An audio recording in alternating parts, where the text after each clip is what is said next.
Hey everyone, it's Stephanie again, and you are tuned into the review of Happily Ever After, Season 1, Episode 2.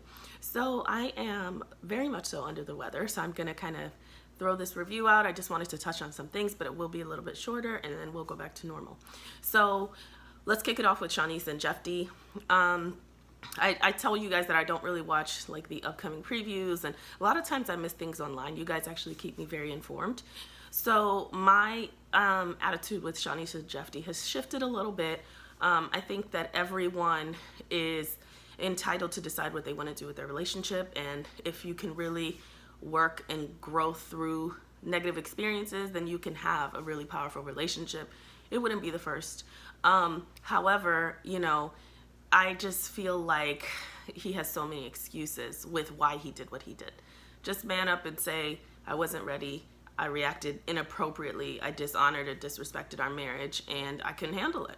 But, all these things about the, comments online, and he was very depressed. Now, I understand that, and I take that very seriously, but I still don't like that is the excuse as to why he did what he did. There's a lot of things that you could have done, and you chose to do something that was so disrespectful early on in your marriage. So that's going to be really hard for her to gain trust. He's already kind of said, he was expecting someone else. And, that's women really, the attraction level of our mate to us is really important.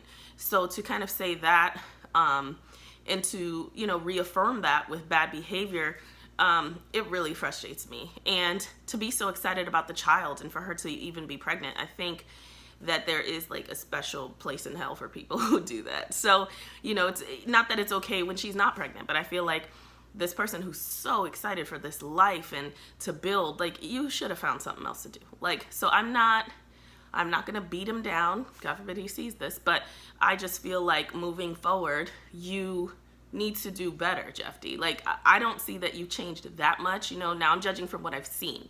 So there's a lot that we don't see. But to still kind of be rolling around in the same anxious and uncomfortable position, you weren't uncomfortable making that baby. That wasn't an uncomfortable position. So, like, grow up. You chose to be in something that was fast-paced. I know that you don't really know what it's like until you're in it. But that's, no excuses, because, there's a lot of things you could have done. And there's a lot of people who may have felt the way you felt that didn't do what you did. And yes, you're a different person, but there's still no excuse. So I understand Shawniece's apprehension and lack of desire to really throw herself into the marriage 100% because, he's still kind of holding on. I mean, I like to hear that he's wanting to be with her and he's really like trying to be open and all these things. But once again, he's like at a turtle's pace. It has to be at his pace. And, you guys are married. You have a baby on the way. Like, it's okay to kind of do something out of the ordinary. So, I just want to send good energy to them. I don't know where they are now, but I hope that they worked it out in a very authentic way where they can really enjoy themselves together. Otherwise, it's not looking good. But I was glad to see them, engaging in this process because they are exposing something that is really difficult and something that a lot of couples go through. So I'm not sitting in judgment of like, oh my God, I can't believe we don't know who's going through what. And the reality is a lot of people work through that and they end up having a very powerful marriage. A lot of people don't. So I just wish them well, and I hope that the work that they're putting in is working out in the way that they want. So that's really all that I have to say about Shawniece and Jephte. Danielle and Bobby. So Danielle and Bobby have issues, okay? And the issue is that Danielle is still, not giving much. And we're seeing that Bobby is kind of poking around and saying it. He's being passive aggressive though.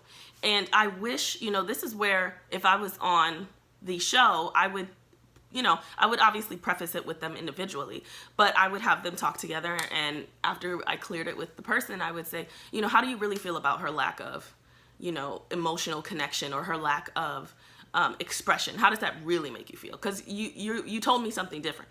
Now, obviously, that's with his go-ahead, with his green light, individually. But, we're watching them dance around this, piss poor foundation because it's surface. And you guys are bringing a child into the world. And I think she mentioned, and I could have made this up, but I think she did say it, that her expression will be more emotional when the baby comes. No, it's not. You don't put a super cape on when life changes and become super Steph or super Danielle or super Bobby. Like, you stay true to who you are unless you do the work over time.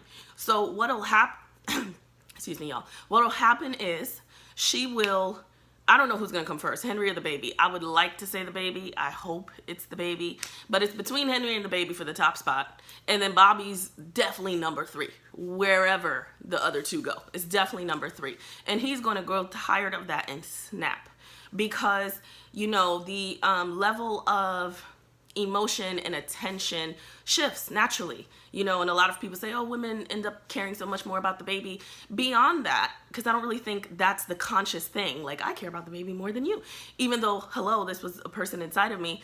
It's this person can't do for themselves. So this is this little meatball in his bassinet or her bassinet, and whenever he or she calls, I have to go. It's not that I'm choosing you over that person. I have to go.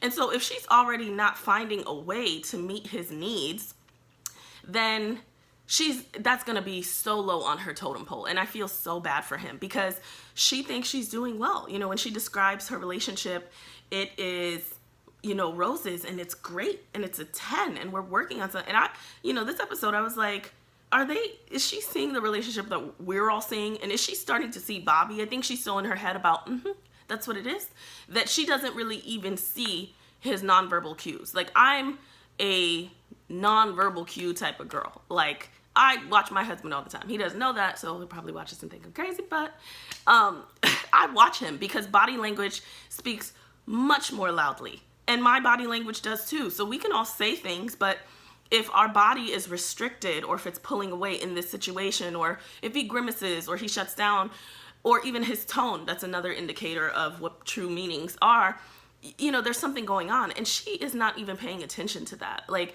and this is a new marriage, to each their own. People get pregnant quickly. Like, my friends got married and, she got pregnant 3 months later, though she knew her now husband a very long time, but people choose to do the time frames the way that they want, and we can't really decide when is right for them.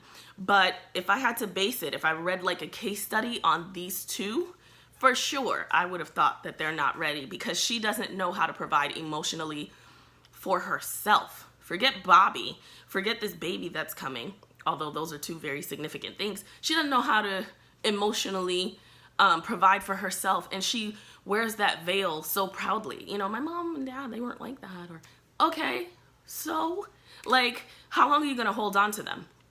How long are you going to use that as an excuse to not be better? You're grown up. You can make changes. It can be uncomfortable. I mean, hell, this experiment was uncomfortable, and you got through that. So, we shall see with them. Once again, I don't really remember the couple's interactions too much. I'm like burning up, y'all. I'm very flushed and very hot. So this is what I remember, but this is, I'm just concerned about them, and I kind of always have been. So that's Bobby and Danielle.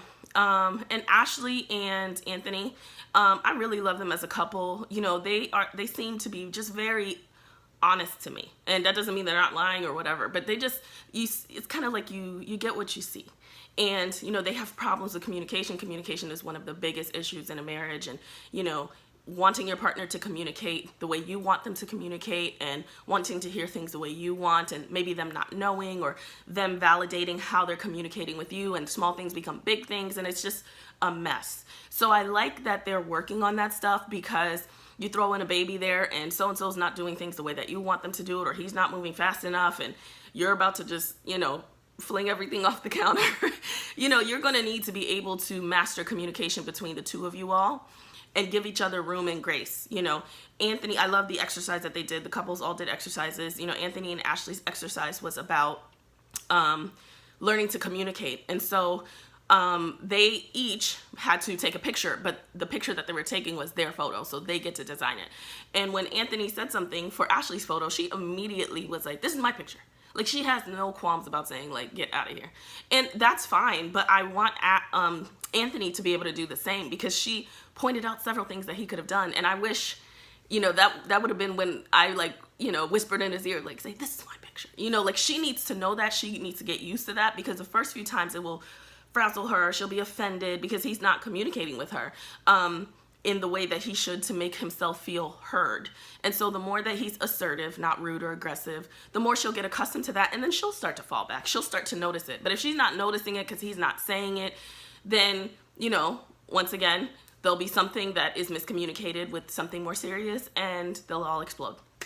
So, but I like seeing their process together. I don't know if they're going to stay at Saybrook, is it? I think they're going home next, but I like I said, I didn't watch the preview, so I'm not sure. But let me know what you think about this show and the reviews. And please don't forget to comment, subscribe, and like, and I will see you guys next week. Everyone have a great week.